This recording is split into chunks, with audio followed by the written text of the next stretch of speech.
Hi hello ನಮಸ್ತೆ watch Kannada serial ಚಾನಲ್ಗೆ ಸ್ವಾಗತ. ಮೊದಲು ನಮ್ಮ ಚಾನಲ್ ಸಬ್ಸ್ಕ್ರೈಬ್ ಮಾಡ್ಕೊಳ್ಳಿ.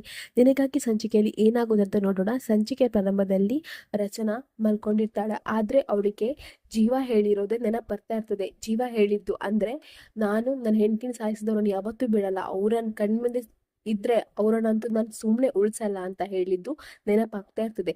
ಇನ್ನು ರಚನೆಗೆ ತುಂಬಾನೇ ಗಿಲ್ಟ್ ಕಾಡ್ತಾ ಇರ್ತದೆ. ಇನ್ನು ಅವಳಿಗೆ ಒಂದು ಕನಸು ಬೀಳ್ತದೆ. ಆ ಕನಸಲ್ಲಿ ಮಾಧುರಿ ಬರ್ತಾಳೆ. ಅವಳು ಹೊರಗೆ ಹೋಗಿ ನೋಡುವಾಗ ಮಾಧುರಿ ಹೊರಗಡೆ ನಿಂತ್ಕೊಂಡಿರ್ತಾಳೆ. ಯಾರು ನೀನು ಅಂತ ಕೇಳ್ತಾಳೆ ರಚನಾ. ಆಗ ಅವಳು ಹೇಳ್ತಾಳೆ, ನಾನ್ ಮಾಧುರಿ, ನನ್ನನ್ನು ಸಾಯಿಸಿ ನೀನ್ ನೆಮ್ಮದಿಯಿಂದ ಹೇಗೆ ನಿದ್ರೆ ಮಾಡ್ತಾ ಇದ್ಯಾ?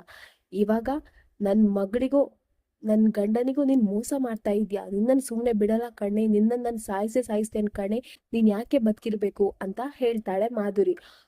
ಅದನ್ನೆಲ್ಲ ಕೇಳಿ ರಚನೆಗೆ ತುಂಬಾನೇ ಗಾಬರಿ ಆಗುತ್ತೆ. ಅವಳು ನಿದ್ರೆಯಿಂದ ಹೇಳ್ತಾಳೆ ಎದ್ದು. ಅಂದ್ರೆ ಇಷ್ಟೊತ್ತು ಕಂಡಿದ್ದು ನಾನು ಕನ್ಸ? ಆದ್ರೂ ಮಾಧುರಿ ಹೇಳಿದ್ದು ನಿಜ ಅಲ್ವಾ?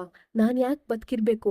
ಅವಳನ್ನ ಸಾಯಿಸಿದೆ ನಾನು, ನಾನೇ ಅವಳನ್ನ ಕೊಂದೆ, ನಾನು ಜೀವನ್ಗೆ ಅನ್ಯಾಯ ಮಾಡ್ತಾ ಇದ್ದೇನೆ, ಇಲ್ಲ ನಾನ್ ಬದುಕಿರ್ಬಾರ್ದು ಅಂತ ಹೇಳಿ ಎಲ್ಲಾದ್ರೂ ದೂರ ಹೋಗ್ಬೇಕು, ಇವ್ರು ಯಾರ್ದು ಕಣ್ಣಿಗೆ ನಾನು ಬೀಳ್ಬಾರ್ದು.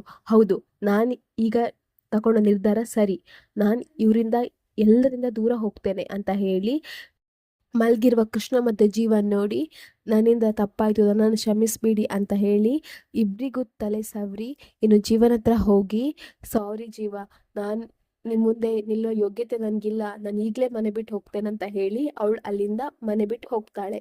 ಇನ್ನು ಅವಳು ರಸ್ತೆಯಲ್ಲಿ ಒಬ್ಳೆ ನಡ್ಕೊಂಡು ಹೋಗ್ತಾ ಇರ್ತಾಳೆ. ಅವಳಿಗೆ ಪರಿವೇ ಇರುವುದಿಲ್ಲ, ಎಲ್ಲಿಗೆ ಹೋಗ್ತಿದ್ದೇನೆ, ಏನ್ ಮಾಡ್ತಿದ್ದೇನೆ, ಯಾವುದೇ ಆಲೋಚನೆ ಇರುವುದಿಲ್ಲ. ಇನ್ನೇನ್ ಮುಂದೆಗಡೆ ಒಂದು ಲಾರಿ ಬರುತ್ತೆ. ಇನ್ನೇನ್ ಅವಳನ್ನು ಗುದ್ಬೇಕು ಅನ್ನುವಷ್ಟರಲ್ಲಿ ಮನೋಹರ್ ಅವಳ ಕೈ ಹಿಡಿದು ಎಳಿತಾನೆ. ಇಲ್ಲಿಗೆ ಈ ಸಣ್ಣ ಕ್ಲಿಪ್ಪಿಂಗ್ಸ್ ಮುಗಿಯುತ್ತೆ.